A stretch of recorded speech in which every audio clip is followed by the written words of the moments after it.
Ela é mãe de 2 meninos, artista e educadora. É formada em comunicação das artes do corpo e pós-graduanda em musicalização infantil. O HIV entrou em sua história em 2019. Priscila Obassi.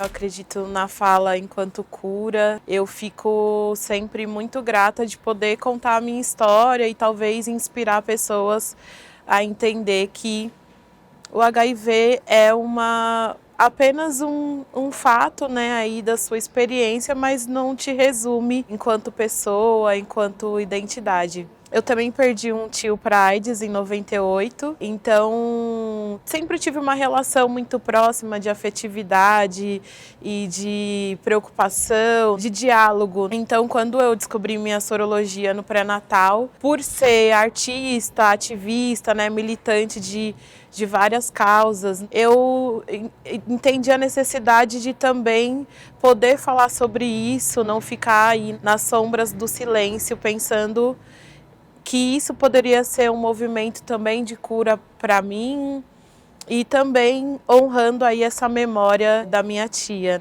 de muitas mortes, mas de inspirar a vida. Eu engravidei de segundo filho, estava nesse momento ainda de entender o que estava acontecendo.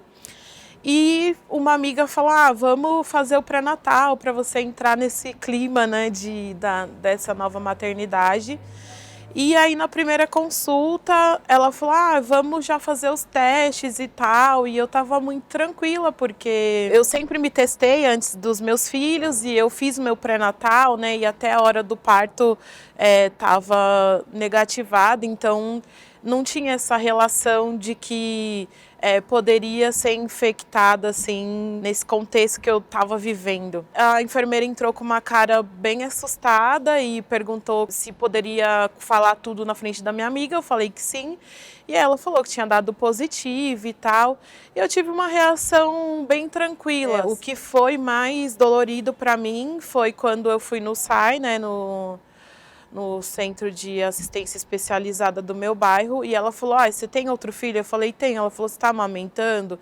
Eu falei, sim. Ela falou, então você vai ter que parar de amamentar ele hoje. Então, eu saí de manhã, amamentei meu filho, fui trabalhar e voltei e não pude amamentá-lo. Então, isso foi, acho que uma das partes mais doloridas, assim, naquele momento. Como eu sou uma pessoa muito da prática, eu pensei, o que eu tenho que fazer? E aí ela falou, a partir de amanhã você já começa com a medicação e tal, e não sei o quê. E aí eu fui, como uma boa aquariana, me imbuindo de informações, entendendo quais eram os riscos e tal. Não me mantive no tratamento no meu bairro, porque tivemos uma recepção muito racista, medicamentosa, no sentido de entender o tratamento como, né, o comprimido, e eu acredito que é importante pensar o tratamento do HIV como numa face que seja multifacetária, né?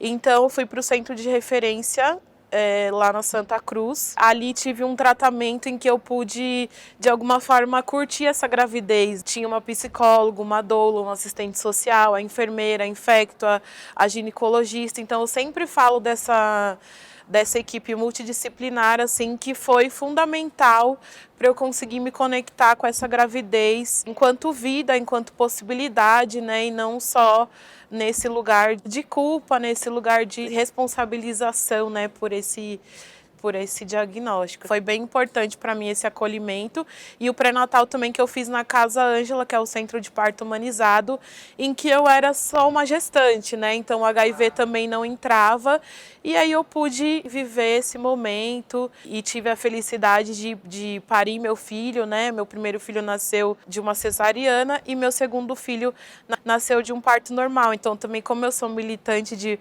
parto humanizado, casou assim, né? Porque todo o protocolo para mãe positiva coincide muito com os protocolos que são realizados de violência obstétrica. Então, foi muito bom, assim, chegar com a carta da minha infecto ginecologista, com os procedimentos que não poderiam ser realizados comigo, por ser uma mãe positiva e diminuir as possibilidades de infecção do meu bebê. Eu fiz uma visita lá antes e aí perguntei qual que era o procedimento, né, e tal. A médica falou que não tinha tido ainda nenhuma ocorrência de uma mãe com HIV, mas foram muito receptivas, então eu me senti segura, né? Levei o plano de parto, que também é um documento que você registra e que você pode ficar resguardada para não ter possibilidade dessas violências acontecerem e, se acontecerem, processar, né, essa equipe que está no hospital. E aí tive o neném, deu tudo certo, foi lindo, maravilhoso, assim. E após 1 ano e meio, né, de acompanhamento lá no CRT também com a pediatra, ele teve alta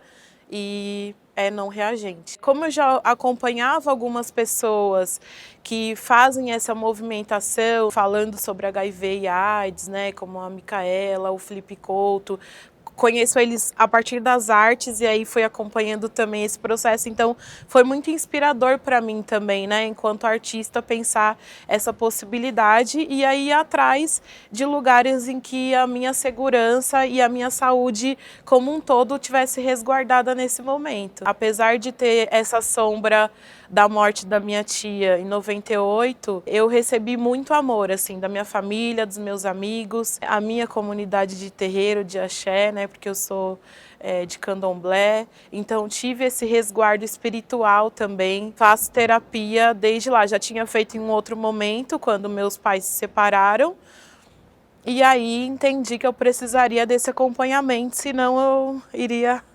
A epidemia da AIDS, do HIV, ela é muito mais impactante quando a gente faz essa interseccionalidade com a questão racial.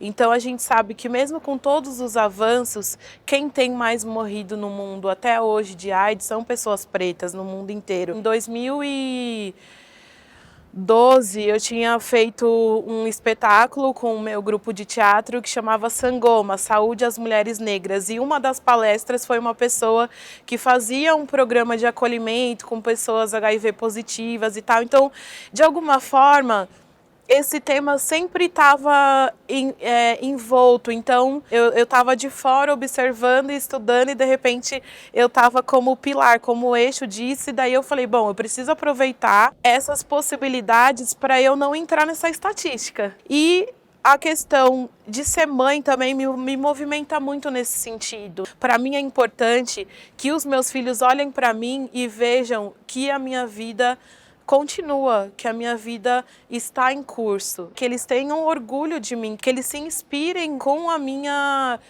ação. A minha mãe hoje faz parte de um grupo de mães positivas, também está fazendo terapia e está sendo, acho que, uma cura também dessa morte da minha tia, essa nova vivência com HIV a partir da experiência que eu proponho para minha família, né, de que estou aí, estou em curso, estou viva, estou realizando e estou propondo uma nova perspectiva dessa vivência. Grande parte da minha força vem da espiritualidade. Eu acredito em reencarnação, eu acredito em ancestralidade. É uma possibilidade de eu olhar para a vida de uma outra perspectiva. Isso não quer dizer que eu não chorei, que eu não tive medo de morrer. Não quer dizer que essas coisas não passaram pelo meu coração, pela minha cabeça, pelo meu corpo.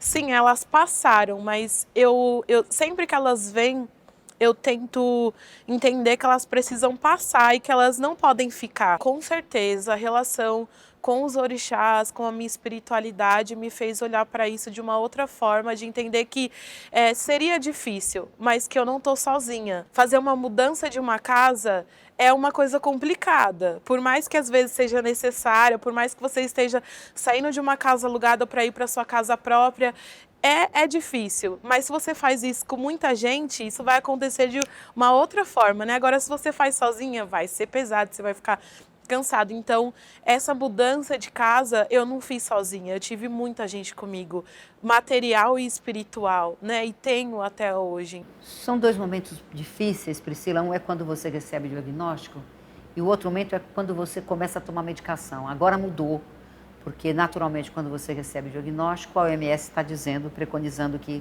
é interessante que as pessoas já passem a se medicar para que não tenha nenhuma doença oportunista, para que o I igual a I aconteça e para que ninguém adoeça mais com AIDS, fique só com HIV. Você teve alguma dificuldade na adesão? Não, não tive dificuldade, só que tive uma questão que quando a médica do equipamento do meu bairro deu a medicação, ela me deu uma medicação um pouco antiga, então eu tive um amarelamento no olho. E daí quando eu cheguei no centro de referência, nessa equipe multidisciplinar, elas falaram, não, a gente já tem um outro medicamento e tal, que é... Eu não sei os nomes porque eu acho muito difícil, eu não guardo. Mas enfim, trocou e aí foi mais tranquilo, porque o outro ainda com a gravidez eu ficava enjoada, né? E essa coisa do amarelão também no olho.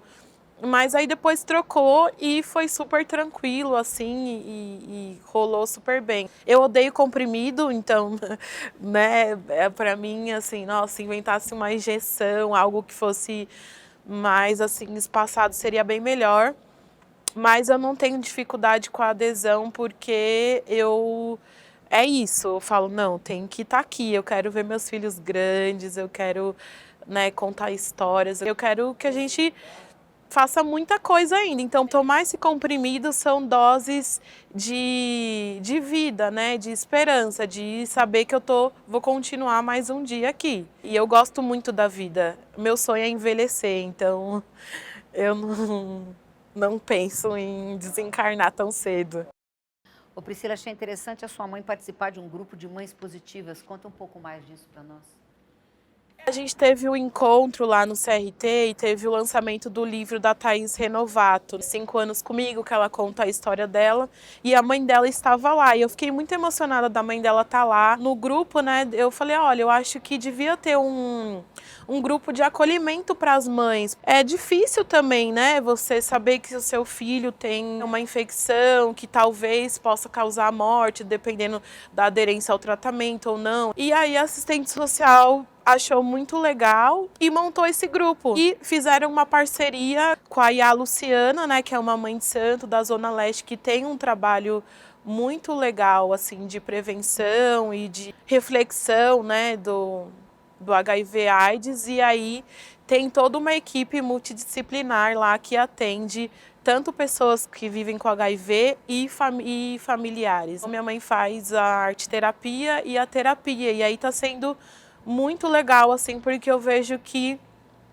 o olhar dela também se transformou, né? E hoje ela é meio que um apoio lá nesse grupo de mães e a que dá super força. Ela sempre manda as coisas que eu faço e tal, e fala, gente, é isso aí, ó, tá tudo bem, olha minha filha, tá bem, nananã, né? Eu também, então é bem legal, assim, a gente trocar nesse lugar, assim.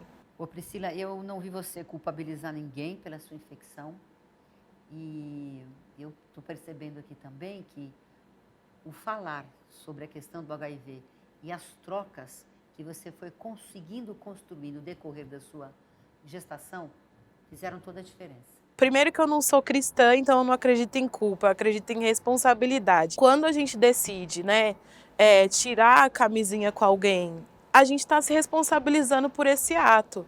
Então, em nenhum momento eu me senti ferida nesse lugar. Claro que, como eu te disse, eu tinha uma outra noção que eu entendi só vivendo com HIV. Então, por exemplo, eu não sabia que você pode se relacionar com alguém que é HIV positivo e que está com as suas cópias um pouco baixas e tal, e pode passar 1 ano, 2 anos e você não se infectar. Então, para mim era assim, a pessoa tem HIV, você se relacionou com ela uma vez, pronto, você está infectado. E na prática não é assim. E essa é uma das importâncias da educação sexual, né? E da gente falar amplamente sobre HIV e STs e toda essa amplitude de possibilidades. Então, por conta dessa relação com a minha tia, eu sempre tive isso como horizonte. Anualmente eu me testava.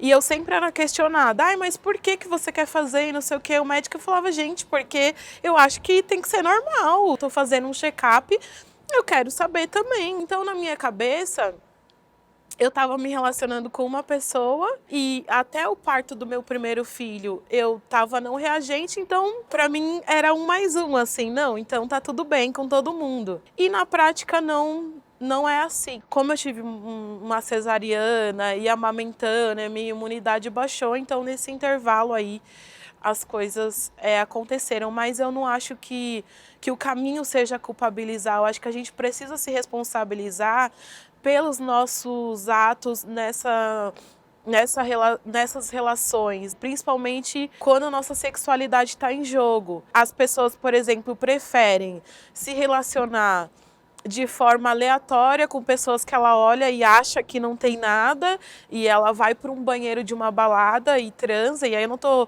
com julgamento moralista, mas ela prefere fazer isso do que se relacionar com alguém que vive abertamente com HIV, sendo que a lógica é completamente absurda, já que uma pessoa indetectável é intransmissível. A espiritualidade me ancorou também nisso, né? De saber que em algum lugar a gente também escolhe. Eu tô aqui falando de coisas que passam no meu coração e na minha cabeça, mas eu sinto que a gente precisa entender as coisas que a gente recebe com mais leveza, porque isso faz toda a diferença. Eu posso receber a informação desse diagnóstico com um peso e isso transformar a minha vida de uma vez por todas em uma vida triste, ou eu posso olhar para isso e falar, ok, tá, não é tão fácil, né?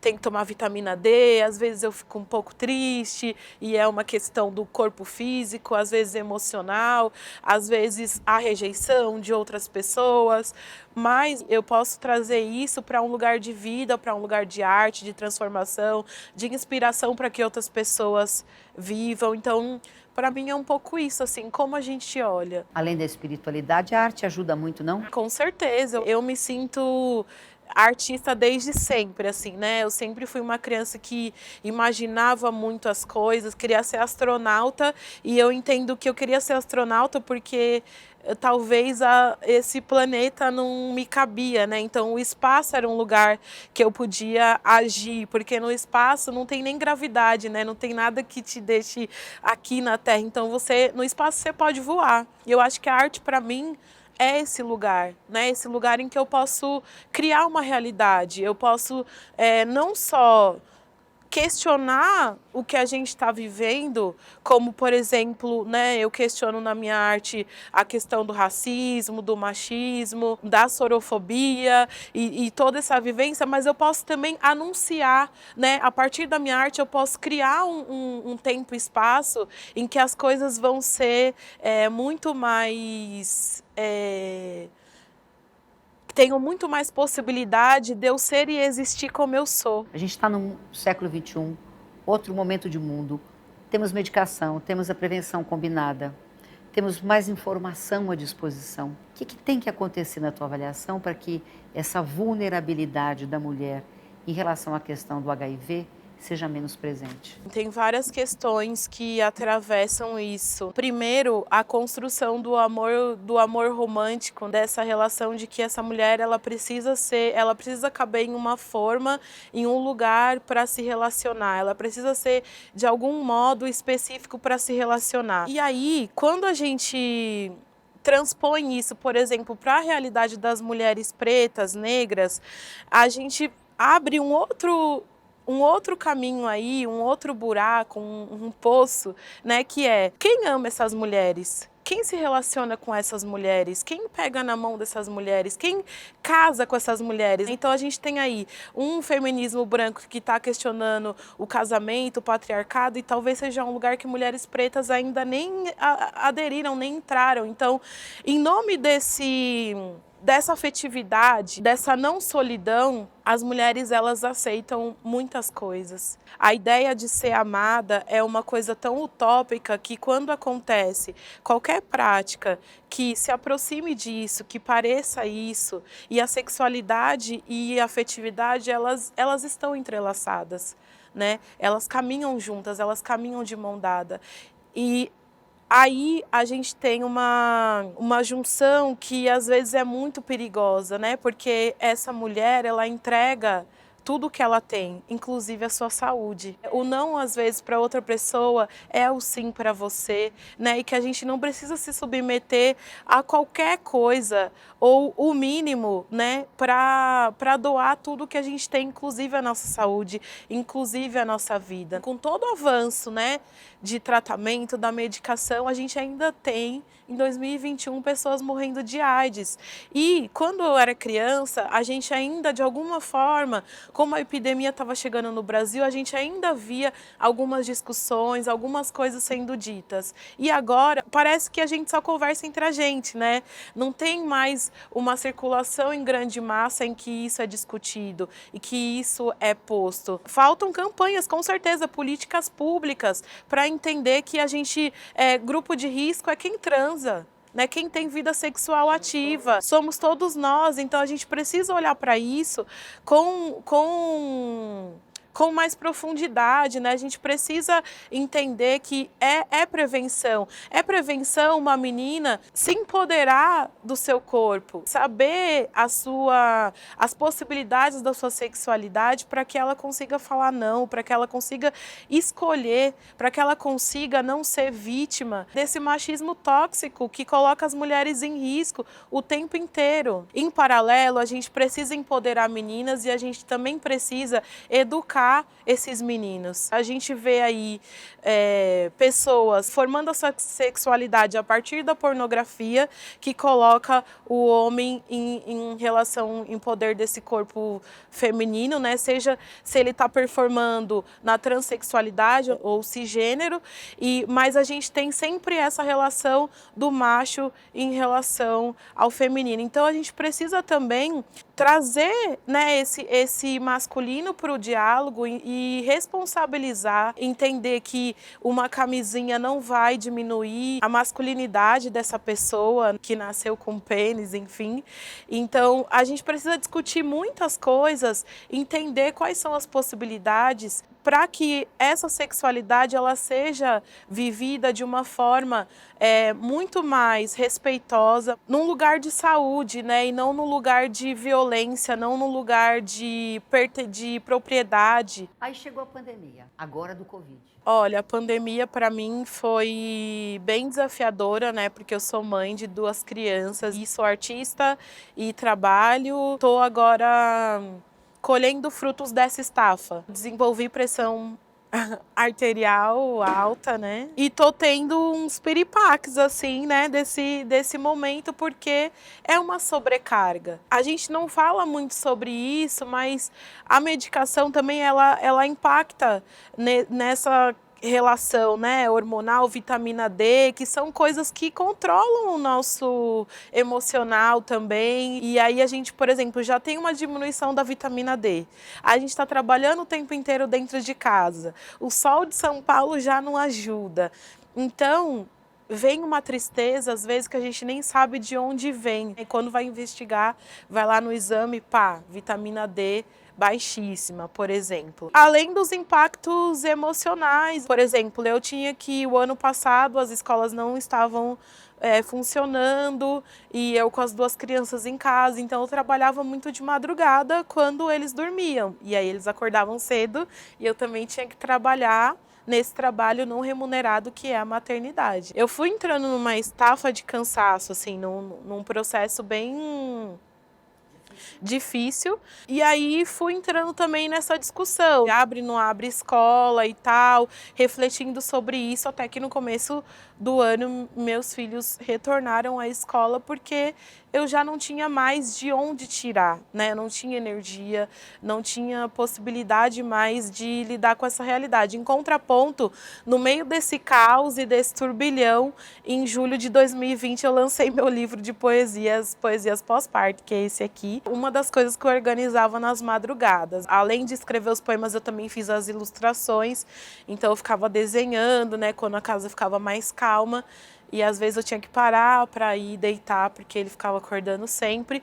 Mas é isso, essa é a possibilidade da arte, né? A arte é um balizador, né? A arte, ela canaliza o caos, né? A arte acontece no caos. Na mitologia iorubá, Oxalá cria o mundo e Exu desorganiza para criar a terra. Então, eu sinto que a arte é um pouco isso. E aí, no meio disso, né, e as pessoas falam, ai, como você consegue? Sei lá, eu também não sei. Mas eu sei que esse movimento também, essa produção, também me mantém viva. Esse chamamento para lidar com mulheres e com o feminino e com a maternidade? Eu sempre fui artista, né? Então eu faço teatro desde os 14 anos e sempre trabalhei com arte, minha vida gira em torno disso. E quando eu fui mãe do meu primeiro filho, eu queria um parto normal e tal, e teve que ser uma cesariana. E a primeira sensação que eu tive foi que eu nunca mais ia dançar, porque eu me sentia cortada no meio, assim. E eu ficava muito tempo lendo coisas, e aí eu cheguei na dança materna, que é uma metodologia criada pela Tatiana Tardioli, que é uma bailarina que também criou essa metodologia na gravidez da filha dela. Hoje já tem 13 anos, tem uma rede enorme de professoras no Brasil e na Argentina. Vi que tinha formação para ser professora, e aí eu falei, eu quero ser professora disso, porque eu já dançava, enfim. Eu fiquei nesse processo, né, sendo professora da dança materna durante um ano, lá na Casa Ângela, onde eu fiz o pré-natal, e foi um processo terapêutico para mim também.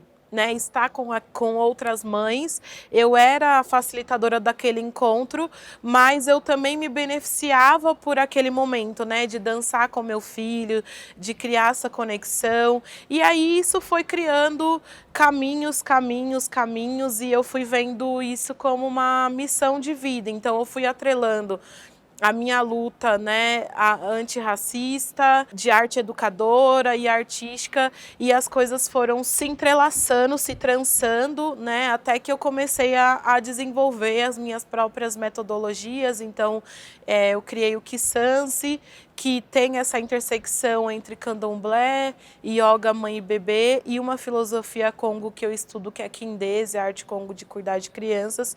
Então fui pensando nessas possibilidades de oferecer coisas que cuidassem de mães e bebês, que fossem afrocentradas, né, e que pudessem alimentar esses bebês desde sempre, para que os impactos do racismo não fossem tão agressivos assim quando eles estiverem grandes, né? Eu não acredito que meus filhos vão viver em um mundo sem racismo, mas eu espero e estou construindo caminhos para que quando o racismo chegue, não seja incorporado, né, por eles, que seja um vento, mas que não derrube essa árvore, né, que eles possam aí ter a resiliência de balançar, mas ficar. Então eu tô nesse processo. Eu fiz esse livro que fala sobre maternidade, criei essas metodologias, sou professora da dança materna, e hoje tem sido uma grande missão para mim cuidar dessas mães do mesmo jeito que eu recebi colo, acolhimento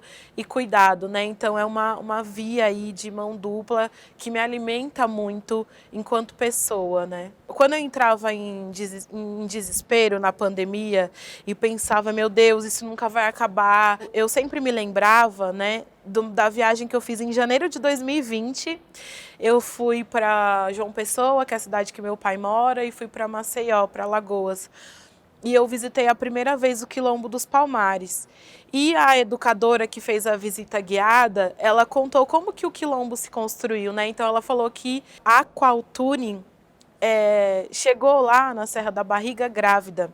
E é um morro que dá preguiça de subir até de carro. Eu chorei muito quando ela falou isso e me emocionei e me emociono até hoje. Porque uma mulher preta grávida em regime de escravidão acreditou que era possível a gente criar um lugar em que a gente pudesse viver em liberdade, em que a gente pudesse viver de acordo com a nossa cultura, com os nossos costumes, com as nossas tecnologias de sociedade. Esse Quilombo dos Palmares, ele sobreviveu durante 100 anos. Então, eu, Priscila, hoje em 2021, passando por uma pandemia e todas as atrocidades que a gente está passando, eu preciso entender que eu sou caminho dessa ancestralidade, que mesmo diante de todas as atrocidades, violências e sofisticação que o racismo foi tendo ao longo desse tempo, eu estou aqui porque mulheres pretas e indígenas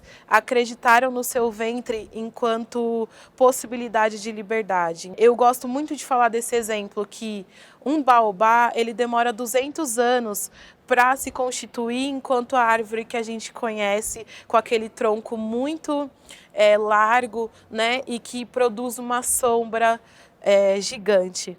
E eu vou plantar um baobá hoje, mas eu não vou me beneficiar da sombra dele, mas eu sei que eu preciso plantar para que os meus descendentes possam se beneficiar dessa sombra. Então, para mim, pensar em só viver não faz nenhum sentido, porque eu sou descendente de pessoas que acreditaram na vivência como possibilidade de novos caminhos. Então hoje eu estou construindo coisas como fruto dessa ancestralidade e também semente dessa ancestralidade futura, né? Eu sou um caminho desse processo. Por isso, para mim, não faz sentido a gente passar por essa vida sem lutar para que a nossa convivência tenha lugares de equidade, tenha lugares de possibilidades de respeito, de pluralidade, de diversidade, de existência das diversas identidades e possibilidades de ser e estar no mundo. Acho que a coisa que mais me move hoje, assim, pensando nas pessoas que me procuram e que eu consigo conversar, é entender que a doença, né, que na verdade é uma infecção, mas que a nossa mente produz a doença. A nossa mente produz tudo, também cura. Já que você vai criar esse medo da morte, então viva todos os dias como se fosse o último. É porque de verdade a morte é a única certeza que a gente tem. E todo dia pode ser o último. A gente não sabe, né? Eu tendo HIV ou não, eu não sei se eu vou sair daqui, atravessar ali e ser atropelado e morrer. Eu não sei se eu vou estar aqui e eu vou ter um piripaque, pum, cair. A gente nunca sabe. Então, para mim, o HIV traz essa relação de olhar para a vida como uma possibilidade todos os dias. Eu tenho sonhos que eu quero realizar agora. Então, eu queria fazer o livro, entrou na pandemia, mas eu fiz. E eu tenho o livro. Eu já sou eterna, eu não vou morrer. Porque eu estou viva nos meus filhos, eu estou viva nos meus livros, eu estou viva em todas as obras que eu já fiz. Então, o que é a morte? Se a gente pensar só no corpo físico, a gente reduz também essa possibilidade do que é a vida, né? Para as sociedades africanas, é muito importante que a gente tenha filhos, porque é uma forma da nossa história continuar. Ninguém é obrigado, né, a parir, a gerar, mas o que você vai deixar para que o mundo continue girando, né? Eu tenho um verso que eu falo que a cada criança preta que nasce, o mundo torna a girar, pensando que aqui no Brasil a gente teve várias políticas de extermínio, políticas públicas de eugenia, várias coisas, né, para que hoje eu não existisse, mas eu estou aqui e tenho mais 2 filhos pretos que estarão aí para contribuir para esse mundo ter um olhar com respeito para a nossa existência, para a nossa potência, né, de estar no mundo. Eu acho que ser feliz é a gente se olhar com generosidade, né? E generosidade com tudo, com as nossas contradições, né? Com as nossas imperfeições, com as nossas possibilidades e as nossas impossibilidades. Eu acho que a gente compra muito a ideia de que felicidade é algo que a gente sempre está para alcançar, né? E eu acho que felicidade é o presente. HIV positivo. Bacari, vento que anuncia, em amor traz a notícia. Espírito de coragem, se coloca em risco e da morte desenha outra imagem. Gratidão é a única coisa a sentir. Saber em estado de luz e não em sombras de doença. Orixá alimenta minha crença e a vida que está por vir me ensina que os pés precisam sempre ir. Me faz todo dia abraçar em presente o tempo que passa, ser com vontade de viver por eles e por mim. O que dizer sobre coragem se verem me acovardando? Que seus olhos brilhem ao me verem brincar, que eu seja a verdade de agir e não só falar. Que cada poro exale sonhos e incolorido eu seja guerra e paz. Mairê, sua força é facão em mata fechada. Quem sou eu para ter medo diante de sua bravura? Eu reverencio tua alegria e renomeio essa tatuagem. Há importância na vida e isso é positivo. Obrigada.